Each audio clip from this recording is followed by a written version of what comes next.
Makin jauh kita dengan Nabi, makin sedikitlah akan ilmu dan makin banyaklah kejahilan. Kerana para sahabat radhiyallahu anhum, mereka dahulu adalah orang paling berpengetahuan umat ini. Okey, kemudian para tabi'in, kemudian para pengikut tabi'in kepada mereka. Kemudian dan mereka adalah kurun yang terbaik. Nah, itu yang paling dekat dengan Nabi SAW. Lepas tu kalau dia kata kalau kita nak betul, patah balik kepada mereka. Sebab kedudukan kita ni dah hujung macam dekat hilir sungai Kelang. Macam-macam benda ada kat situ. Air kilang lah, pampers budak, anjing mati, semua ada.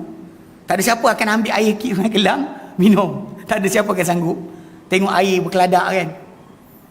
Tapi kalau kita nakkan juga minum air, cara terbaik adalah kita naik ke hulu. Sampai ke hulu kita akan nampaklah air itu jernih. Pergi Kelanggit, Hulu Kelang, air dia pun jernih. Itu tempat asal usul bagi Sungai Kelang punya. Jadi macam tu juga agama. Kadang-kadang kita macam saya pernah terangkan berkali-kali, ada orang kata macam ustaz, kita nak kena ada ulama. Ulama betul kita kena ada, tapi ulama yang mula-mula kita kena dahulukan adalah para sahabat. Sebab mereka yang beramal Islam ni dengan praktikal pengawasan Nabi.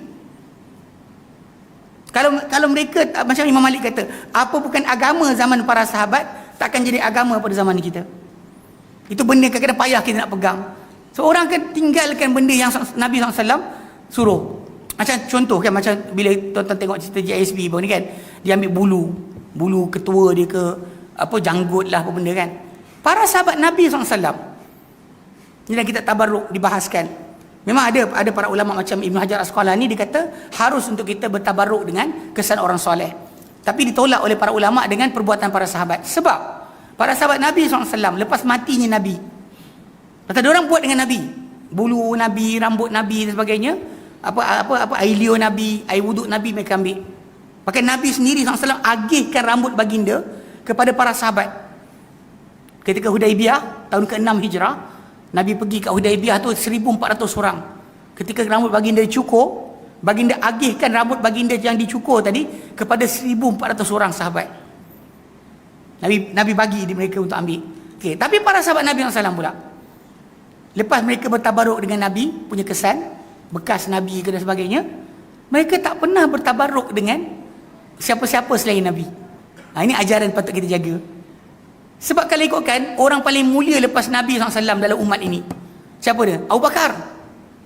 Tak ada seorang pun di kalangan para sahabat yang lain datang pergi Abu Bakar, pegang badan sikit, ambil peluh sikit, tak ada. Suruh Abu Bakar wuduk ke, ambil air wuduk Abu Bakar simpan, tak ada. Omar, Uthman, Ali, dan baki 6 lagi yang diberitakan gembira, 10 yang Nabi kata masuk syurga, tak ada. Tak ada seorang pun ambil. Sedangkan mereka sama mereka kenal kelebihan para sahabat tadi. Demikian juga para tabi'in pun tak buat pada para sahabat.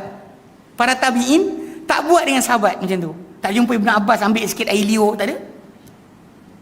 Realiti dia kerana mereka anggap bertabarruk ini adalah khas untuk Rasulullah SAW sahaja.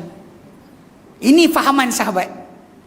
Fahaman orang kemudian mungkin kata ulama pun boleh. Tapi para sahabat hanya nampak Nabi. Dia anggap bahawa ambil berkat ni macam mana Nabi boleh kahwin lebih daripada 4 orang perempuan, khas untuk Nabi. Bab tabarruk ni juga khas untuk Nabi, tak boleh bagi kat orang lain. Kalau ni kata benda ni diamalkan oleh kita macam para sahabat punya amalan, pasti tak jadilah kes minum air bulu ni. Faham tak? Takkan jadilah kita sibuk lah jumpa. Korang jangan kena dia ada ayat saya dengar dia cakap, korang bernasib baik dapat tengok kasut CEO. Tengok kasut pun jadi apa ni?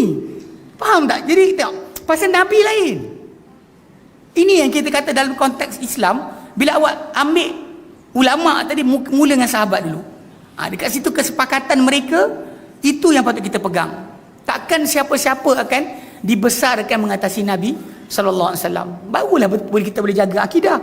Ini kita letak ni bulu orang tu, bulu orang ni, habis bulu dia ambil. Okey, jadi ini kita nak berjaga-jaga sikit. Bagi saya benda ni adalah benda yang penting untuk diperingatkan.